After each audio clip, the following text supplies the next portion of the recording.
दोस्तों नमस्कार, हाजिर है एक बार फिर से आज की बड़ी और ताजा खबरों के साथ। बस आपसे निवेदन है, कृपया वीडियो को लाइक कर दें, चैनल को सब्सक्राइब कर लें और घंटी बटन जरूर दबा दें। ये पहली बड़ी खबर है, बिहार नगर निकाय चुनाव का बजा बिगुला। 10 और 20 अक्टूबर को 2 चरणों में होंगे चुनाव। आपको बता दें कि बिहार नगर पालिका चुनाव 2022 का बिगुल बज गया है। राज्य निर्वाचन आयोग ने आज नगर पालिका चुनाव की घोषणा कर दी। नगर निकाय चुनाव 2 चरणों में होंगे। राज्य निर्वाचन आयोग के मुख्य निर्वाचन पदाधिकारी दीपक कुमार ने बताया कि पहले चरण का चुनाव 10 अक्टूबर को, जबकि दूसरे चरण का चुनाव 20 अक्टूबर को होगा और पहले चरण की मतगणना 12 अक्टूबर को होगी, जबकि दूसरे चरण की मतगणना 22 अक्टूबर को होगी। नगर निकाय चुनाव की घोषणा के साथ ही आज से आचार संहिता लागू कर दी गई है। और बड़ी खबर, तृणमूल कांग्रेस की ओछी राजनीति। अमित शाह का टी शर्ट पर बनाया कार्टून और लिखा भारत का सबसे बड़ा पप्पू। ये आपको बता दें कि तृणमूल कांग्रेस ने अपने कार्यकर्ताओं से दुर्गा पूजा के दौरान अपनी प्रतिद्वंदी भारतीय जनता पार्टी के अमित शाह को निशाना बनाने वाली एक खास टी शर्ट का अधिक से अधिक प्रचार करने को कहा है। इस टी शर्ट पर भाजपा नेता अमित शाह के चेहरे का एक कार्टून है और लिखा है भारत का सबसे बड़ा पप्पू। ये टी शर्ट सफेद, काले, पीले कई रंगों में उपलब्ध है। भाजपा अक्सर कांग्रेस के वरिष्ठ नेता राहुल गांधी को पप्पू कहती है, जिसके जरिए ममता बनर्जी की पार्टी अब अमित शाह को निशाना बनाने की कोशिश कर रही है। पार्टी का इरादा दुर्गा पूजा के दौरान इस अभियान को जोड़ देने का है, क्योंकि उस समय पश्चिम बंगाल के कई हिस्सों में पंडालों में लोग बड़ी संख्या में एकत्रित होते हैं। तृणमूल कांग्रेस के नेता एवं राज्यसभा के सदस्य डेरेक ओब्रायन ने पीटीआई भाषा से कहा कि उपहास अपनी बात किसी तक पहुंचाने का सबसे प्रबल तरीका है। हमारे राष्ट्रीय महासचिव अभिषेक बनर्जी की एक टिप्पणी से यह शुरू हुआ और सोशल मीडिया पर हर जगह फैल गया। आपको बता दें कि कोयला चोरी मामले में ईडी द्वारा 7 घंटे से अधिक समय तक पूछताछ करने के बाद अभिषेक बनर्जी ने 2 सितंबर को पत्रकारों से बातचीत के दौरान अमित शाह को भारत का सबसे बड़ा पप्पू बताया था। इसके अगले ही दिन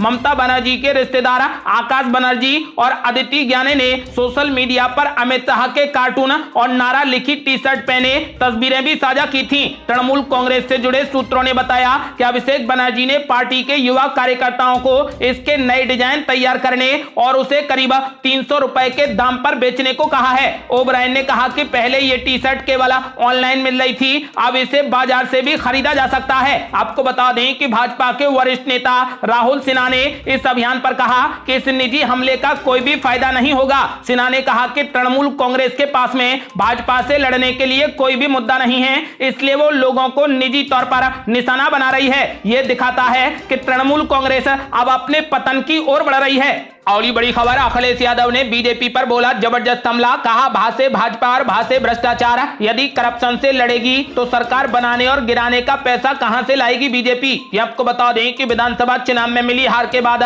समाजवादी पार्टी के राष्ट्रीय अध्यक्ष अखिलेश यादव लगातार भाजपा पर हमलावर हैं। कभी ट्विटर पर तो कभी कार्यक्रम के दौरान भाजपा नेताओं पर वो जबरदस्त हमला बोल रहे हैं। एक दिन पहले ही अखिलेश यादव ने उप मुख्यमंत्री केशव प्रसाद मौर्य को 100 विधायक लाकर उनको मुख्यमंत्री बनाने का ऑफर दिया था। इस पर भाजपा ने भी जमकर हमला बोला। शुक्रवार को एक बार फिर अखिलेश यादव ने भाजपा पर निशाना साधा है। अखिलेश यादव ने कहा कि भाजपा कह रही है कि वो भ्रष्टाचार के खिलाफ अभियान छेड़ेगी, तब तो उनका घर ही खाली हो जाएगा। फिर सरकारों को गिराने और बनाने का पैसा भाजपा के पास कहां से आएगा। कठपुतलियों को सोने के तार से कैसे खींचा जाएगा और आखिर में ये अभियान भी जुमला बनकर रह जाएगा।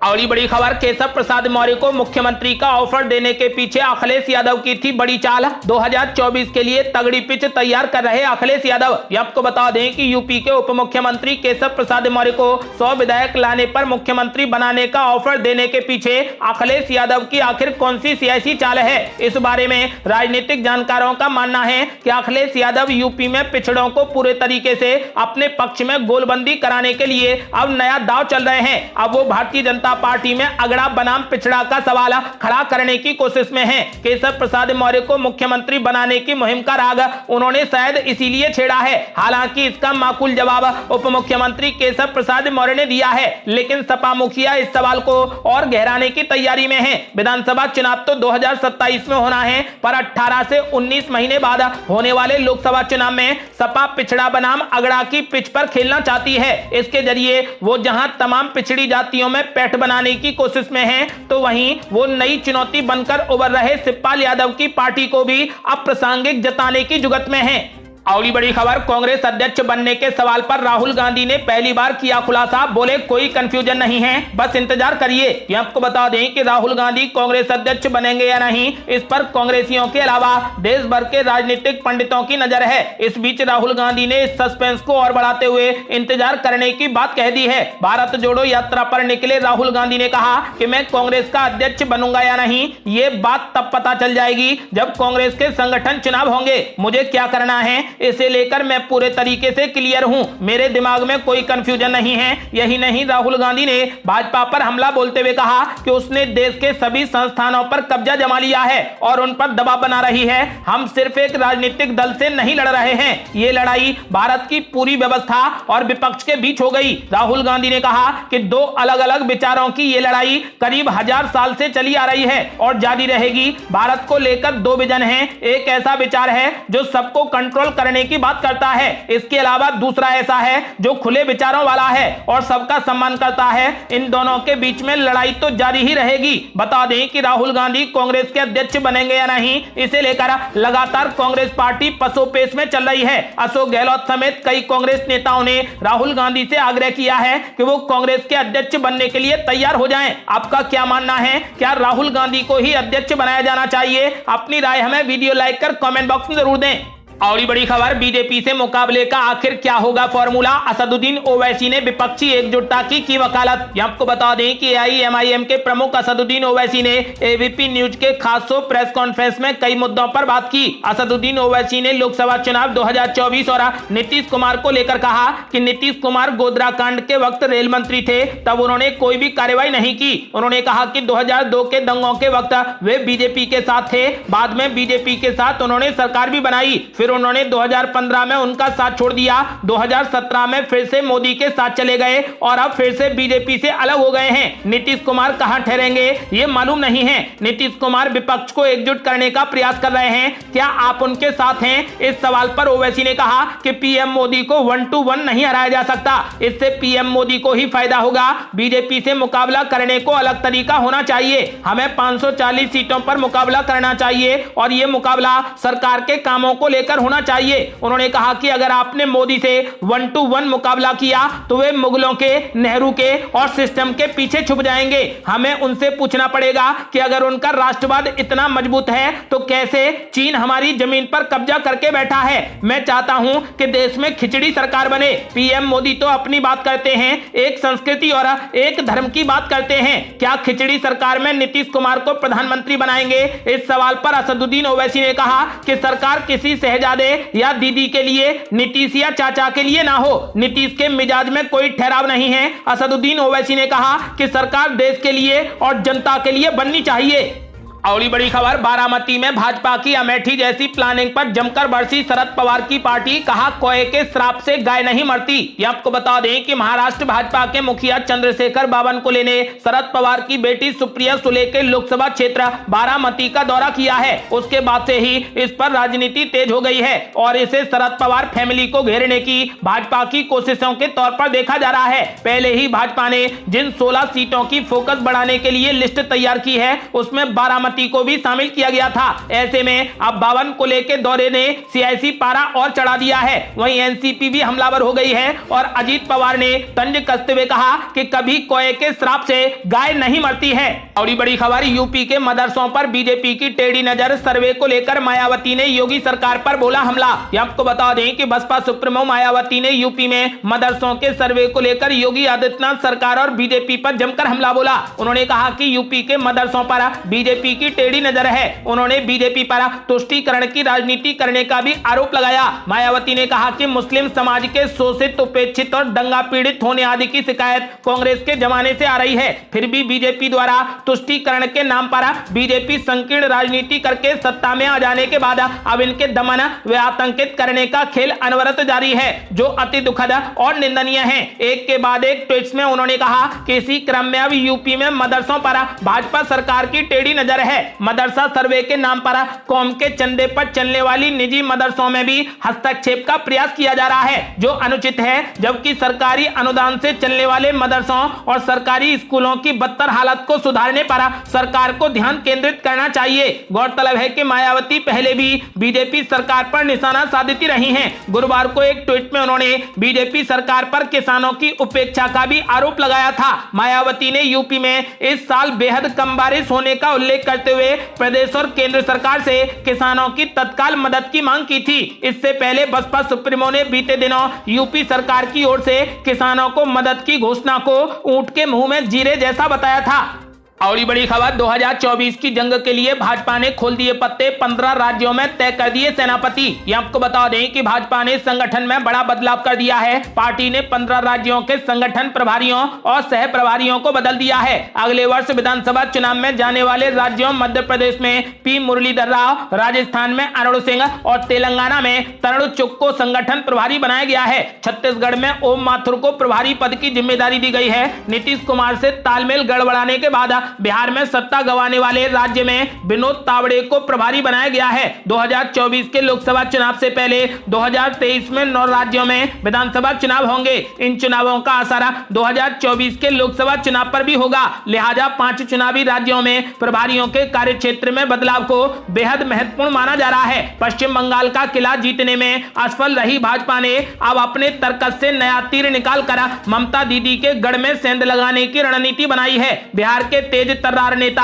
मंगल पांडे को पश्चिम बंगाल का प्रभारी बनाकर उन्हें बेहद अहम जिम्मेदारी दी गई है। अपने ट्विटर सोशल मीडिया पर सक्रियता से विपक्षी दलों को असहज करने वाले पार्टी नेता अमित मालवीय पश्चिम बंगाल में भाजपा के सह प्रभारी होंगे। आपको बता दें कि 2023 में देश के 9 प्रमुख राज्यों में विधानसभा के चुनाव होंगे। इनमें मध्य प्रदेश, राजस्थान, छत्तीसगढ़, कर्नाटक, तेलंगाना, त्रिपुरा, मेघालय, नागालैंड और मिजोरम शामिल हैं। 2024 के लोकसभा चुनावों के पहले इन राज्यों के चुनाव परिणाम बहुत महत्वपूर्ण होंगे। इन्हें लोकसभा के पहले सेमीफाइनल के तौर पर देखा जाएगा और इन राज्यों में बढ़त या फिर हार को सीधे लोकसभा चुनाव में सरकार या विपक्ष के संभावित प्रदर्शन से जोड़कर देखा जाएगा। यही कारण है कि पार्टी ने नई रणनीति के साथ अनुभवी और युवा प्रभारियों की टीम उतारी है। पार्टी ने इन 9 राज्यों में से 5 में प्रभारियों के कामकाज में बड़ा बदलाव कर दिया है।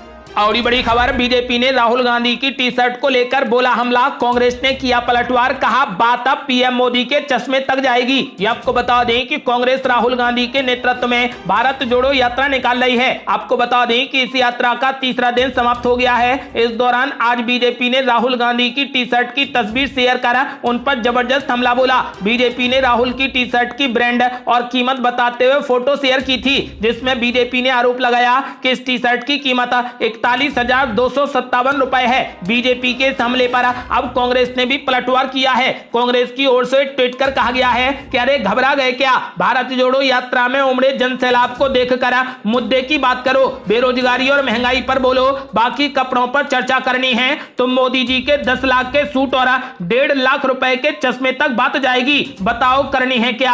आपको बता दें कि फिलहाल इनसे पहले आज कांग्रेस सांसद राहुल गांधी ने प्रेस कॉन्फ्रेंस करके बीजेपी पर निशाना साधा। उन्होंने आरोप लगाया कि बीजेपी ने अपने लोगों को देश की संस्थाओं में नियुक्त किया है। राहुल गांधी ने कहा कि वे उन लोगों पर दबाव डालते हैं जो उनके खिलाफ हैं। हम राजनीतिक दलों से लड़ने के आदी हैं, लेकिन अब लड़ाई पार्टियों के बीच नहीं है, ये मुकाबला भारतीय ढांचे और विपक्ष के बीच है। ये एक आसान लड़ाई नहीं है और बहुत सारे लोग लड़ना नहीं जानते हैं। आपको बता दें कि राहुल गांधी के नेतृत्व में कांग्रेस की भारत जोड़ो यात्रा 150 दिनों में करीब 3,570 किलोमीटर की दूरी तय करेगी। ये यात्रा कन्याकुमारी से लेकर कश्मीर तक निकाली जा रही है।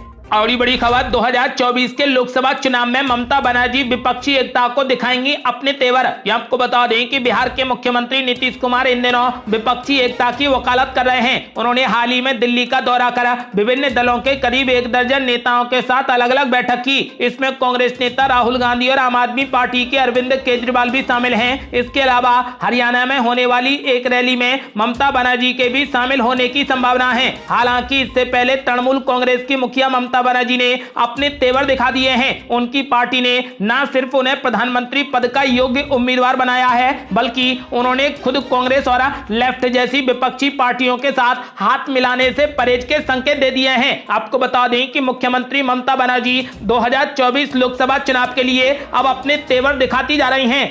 और बड़ी खबर, स्वच्छ भारत मिशन के तहत 15 दिवसीय अभियान शुरू करेगी सरकार। सेवा दिवस के रूप में मनाया जाएगा पीएम मोदी का जन्मदिन। यह आपको बता दें कि केंद्रीय आवास और शहरी मामलों का मंत्रालय स्वच्छ भारत मिशन के 8 साल पूरे होने के अवसर पर 17 सितंबर को एक 15 दिवसीय अभियान शुरू करेगा। बयान के मुताबिक स्वच्छ अमृत महोत्सव अभियान कचरा मुक्त शहर के लिए नागरिकों की प्रतिबद्धता पर केंद्रित होगा। इसका उद्घाटन प्रधानमंत्री नरेंद्र मोदी के जन्मदिन 17 सितंबर के मौके पर होगा। ये थी अब तक की बेहद बड़ी खबरें। यदि आप भी चाहते हैं कि विपक्ष द्वारा प्रधानमंत्री नरेंद्र मोदी की कड़ी टक्कर का उम्मीदवार खड़ा किया जाए तो इस वीडियो को लाइक कर अपनी राय हमें कमेंट बॉक्स में जरूर दें। यदि आपने अभी तक हमारे चैनल को सब्सक्राइब नहीं किया है तो कृपया चैनल को सब्सक्राइब कर घंटी बटन जरूर दबा दें। जल्दी मिलते हैं बड़ी अपडेट के साथ, तब तक के लिए जय हिंद, जय भारत।